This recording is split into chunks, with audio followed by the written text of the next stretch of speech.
કોડીનાર તાલુકાના ડોળાસા નજીક ટ્રેક્ટર અને ટ્રક વચ્ચે અકસ્માત સર્જાયો હતો। ટ્રેક્ટર ડ્રાઈવરનું મોત થયું હતું। બે ગંભીર ઇજાગ્રસ્ત થયા હતા। ડોળાસા અડવી વચ્ચે ઘઉંના કન્ટેનર આગળ જઈ રહેલા ટ્રેક્ટરને પાછળથી જોરદાર ટક્કર મારતા ગંભીર અકસ્માત સર્જાયો હતો। ટ્રેક્ટર ચાલકનું ઘટનાસ્થળે જ મોત થયું હતું। ઉપરાંત ટ્રેક્ટરમાં સાથે બેસેલા અને ટ્રક ડ્રાઈવરને બંનેને ગંભીર ઇજા પહોંચતા સારવાર માટે કોડીનાર ખાતે ખસેડવામાં આવ્યા હતા। આ ઘટનાની વિગત એમ છે કે વીજ ટ્રાન્સફોર્મર ટ્રેક્ટર ટ્રોલીમાં ભરીને ટ્રેક્ટર બપોરના 2 વાગે ડોળાસા અડવી ગામે સુદામા ડેરીની સામે પહોંચ્યું હતું। ત્યારે પાછળ આવતા ઘઉં ભરવાના ખાલી કન્ટેનરના ડ્રાઈવરની બેદરકારીના કારણે જોરદાર ટક્કર મારી હતી। આ કન્ટેનર રોડની ડાબી બાજુના ખાડામાં ઉતરી ગયું હતું। ટ્રેક્ટરને જોરદાર ટક્કર લાગવાથી ટ્રેક્ટર અને ટ્રોલી અલગ પડી ગયા હતા। ટ્રેક્ટરના ચાલક ગોવિંદભાઈ કરશનભાઈ સોલંકી ઉંમર વર્ષ 35 રહે વડનગર તાલુકો કોડીનાર દૂર ડિવાઈડરની વચ્ચે પડ્યા હતા। ગંભીર ઇજા થવાના કારણે તેનું ઘટનાસ્થળે જ મોત થયું હતું। જ્યારે ટ્રેક્ટરમાં સાથે બેસેલા હરેશભાઈ બચુભાઈ ઉંમર વર્ષ 30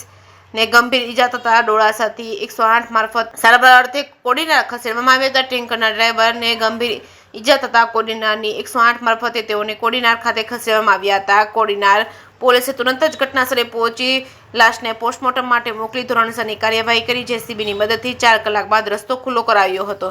જે કેસની ગુજરાતી સાથે પરેશ લશ્કરી કોડીનાર।